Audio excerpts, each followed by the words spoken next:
Considering how long I've been waiting for the events of last week's My Hero Academia chapter to happen, I admittedly went into this chapter with slightly lower expectations because I wasn't sure how Hori would be able to get me as amped up as I was last week. Dabi's big life story broadcast shaking society to its very core, along with Maki and the rest of the league arriving in Jakku and, the Toya reveal. It's really crazy how this war is going to have an uglier ending for the heroes than I initially anticipated, and I love that. While this chapter didn't have me as amped up as last week's, it definitely came close. The chapter opens up by giving us a look into some of the Toya incident, specifically how he became presumably dead by his family. Toya had died in a fire created by his own quirk in a location where Endeavor used to train himself. The flames Toya created reached temperatures over 2,000 degrees. Not sure whether that's Fahrenheit or Celsius, but either way, that's still super hot. Endeavor was told because the flames were so extreme, no body was left behind and his bones were likely turned to dust. All that was left was a piece of his lower jawbone. Well, obviously he didn't die, he just fled from the scene of the incident. And I still want to know where he ended up after that day. Toya looks so precious here, by the way. I just want to give him a hug. He's also wearing the same style hoodie that Natsuo wore at the end of the Endeavor agency arc. I guess he owned it as sort of a memento to Toya, which is very sweet. Next, we get a glimpse of Toya and Endeavor interacting with each other when he was a young boy. It seems like Toya's hair was originally completely red, but then started to turn white over time as he had a bit of a white slit on the side here. Why is Toya/Dabi's hair the most complicated thing about his character, man? Honest to God. First, it's completely red, then partially white, then full white, then he dyes it black. It's like, make up your mind, dude.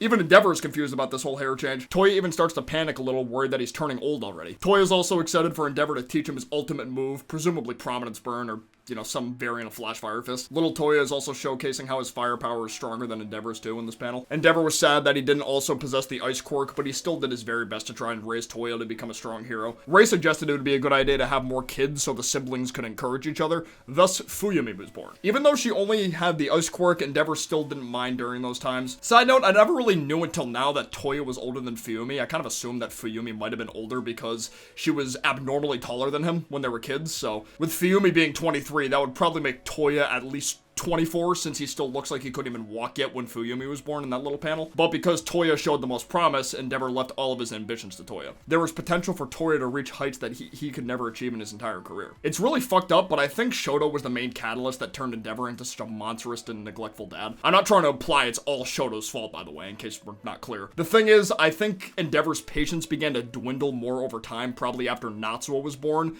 with him still not having the half and half quirk. And then when Shoto comes along with the quirk combo he desired the most, there was no longer a need for him to train Toya since Shoto had even more potential. It's a really twisted way of thinking, but that's likely how it went down in Endeavor's mind. Cut back to present time, Endeavor is saying to Dabi that Toya is dead, saying he's alive is an unforgivable lie. Dabi gloats, saying he's alive, and is also sad how he never got an invite to Endeavor's fire quirked-filled agency. Spinner and Compress are shocked about this revelation themselves because this is the first they're hearing Dabi's real name too.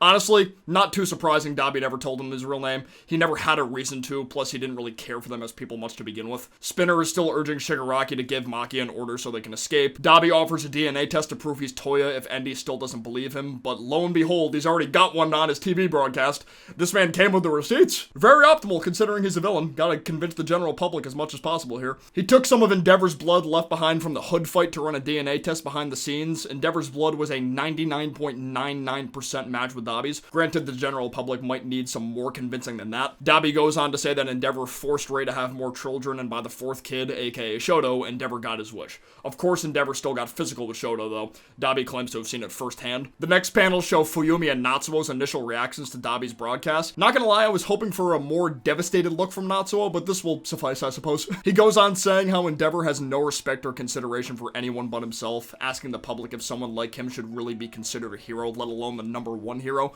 The way Dabi is portraying one of the major issues that My Hero Academia tackles with how the current hero society is what creates villains like him is so amazing. It's been ugly for a while and became even uglier since All Might's retirement. Dabi is simply trying to get the public to open their eyes while also getting some enjoyment from his father's misery, of course. It's his way of justice, but it's also a very hypocritical way of thinking, to be honest, because Stain had the same issue, and, Dabi's ideals mainly root from Stain. The Can't You See kid refuses to believe Dabi's story. He refuses to let his faith in heroes waver over his video. Sadly, in a shocking turn of events, Hawks killing twice is shown on live television as part of Dabi's broadcast. Dabi recorded the entire scuffle. Seeing Twice again crying, trying to protect his friend is really tugging the old heartstrings, man.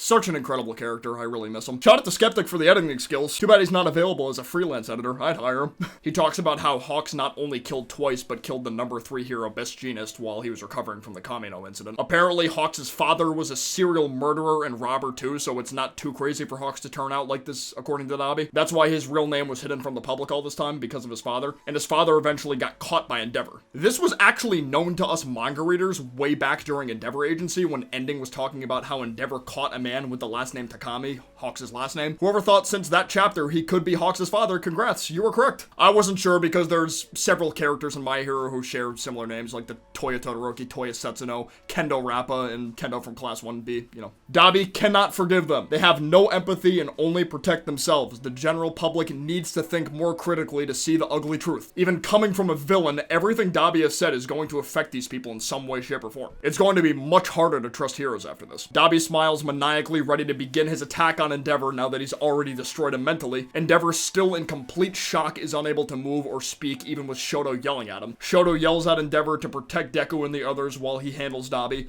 What better way to finish off Endeavor than for Dabi to use Endeavor's ultimate move on him, Prominence Burn. God, I love how Dabi embraces these powers Endeavor gave him to associate with villainy/murder. It's great. However, before Dabi is able to complete his attack, he's caught by wires in the sky, controlled by none other than the number 3 hero, Best Jeanist. Great chapter, of course. I'm really curious to see how Dabi is going to react to Jeanist being alive. I feel like it's not going to matter too much when it comes to Dabi's plan because all the stuff about Hawks killing twice and Endeavor being a shit dad are true, so Hawks' dad being confirmed a villain also adds amazing parallels / kind of contrast to Dabi and Hawks together. Dabi became a villain with a hero father while Hawks had a villain father and became the number 2 hero in Japan.